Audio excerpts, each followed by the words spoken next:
The human needs foundation is easy to skip over, but it is load-bearing for the entire stakeholder section. Here is why it matters practically. When we try to explain why a user behaves in a seemingly irrational way, such as using a workaround instead of the official tool, not reporting a problem, or resisting a new system, the answer almost always lies in one of two needs being threatened. One, the need to earn a living and get a job done, or the need for well being. These two needs inherently compete. Digital technology can enable both or undermine both. A user who does not log a support ticket is not lazy. They may have learned that logging tickets creates more work and more scrutiny than just fixing things themselves.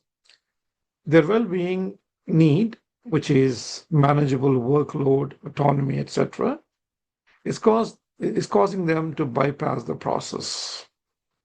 The system looks fine on the dashboard, experience is broken at the human level.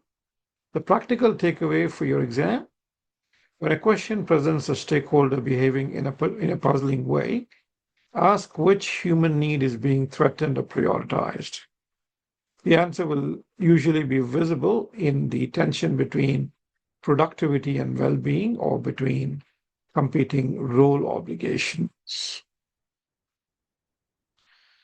Figure 2.3 that you see on this particular slide makes a crucial point visually. An individual is simultaneously a human being, an employee or individual in their social context, a service provider in some relationships, and a service consumer in others. A car engineer, for example, at ICR is a provider. They maintain the fleet, and a customer. They use IT tools to log vehicle faults. Their experience in one role actively shapes their behavior in the other. So keep this figure in mind whenever a scenario shows the same person wearing more than one hat. How digital technology has primed stakeholders. Now, this concept of digital priming is one of the most practically important insights in the entire section for experienced designers and service managers. When Anna is designing the car sharing book flow at ICR, she's not competing only with other car rental companies. She's competing with the cognitive shortcuts and expectations built up by every digital interaction her users have ever had. If Uber takes 12 seconds to book a ride and ICR takes 45 seconds, users won't think that's reasonable for a rental company. They'll think this is slow. The benchmark is implicit and universal, not sector specific. For the exam, questions about why customers are dissatisfied, even when service performance meets traditional SLA targets, often have their root in this concept. The service meets its own stated standard but falls short of the digitally primed expectation benchmark that exists in the user's internal condition. This connection it kind of directs us back to the anticipation, perception, and evaluation model that we saw from section number 1. The stakeholder architecture: 2 sides, 7 roles.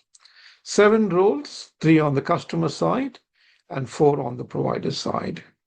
The architecture is clean on paper, but in practice, it is gloriously messy, which is precisely why understanding it matters.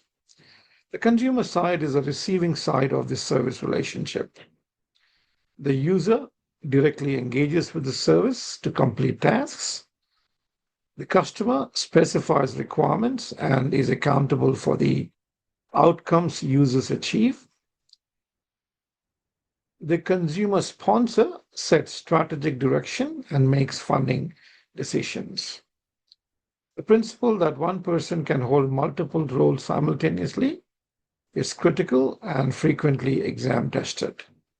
We'll build on that over the next few slides. Provider side is the delivering side of the service relationship. The agent is the direct deliverer, the face of the service at the operational front line. The principal provides and is responsible for the digital service, fulfilling promises to customers. The provider sponsor gives high-level governance and oversight of system performance.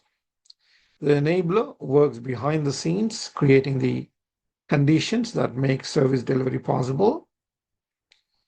Three critical principles sit beneath all of this. First, roles are not the same as people. One person can hold multiple roles simultaneously. In a B2C context, like an individual booking an ICR car share, that single person is simultaneously the user, the customer, and the consumer sponsor. All three roles converge in one human being. In a B2B context, like a corporate client whose employees use ICR vehicles for travel, for business travel, the roles separate. The traveler is the user, the traveler manager is the customer, and the CFO is the consumer sponsor, and their needs can diverge dramatically. Second, the same organization can be provider and consumer in different relationships. ICR, for example, is a provider to its customers, but a consumer of cloud infrastructure, AI tools, and franchising services. Thirdly, all roles may be represented by authorized others, which introduces the risk of information asymmetry, a theme we will return to shortly. Figure 2.4 that you see on the slide shows the ITIL service relationship model. The visual architecture behind everything we have just covered.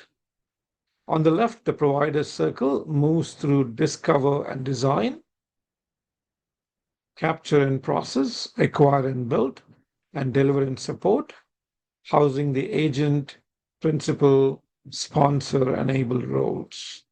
On the right, the consumer circle mirrors that same journey, housing the user, customer, and sponsor roles. Between them sits the service relationship, needs, requirements, and feedback flowing one way, service delivery flowing the other. This is a model to have in mind for every stakeholder question in this qualification.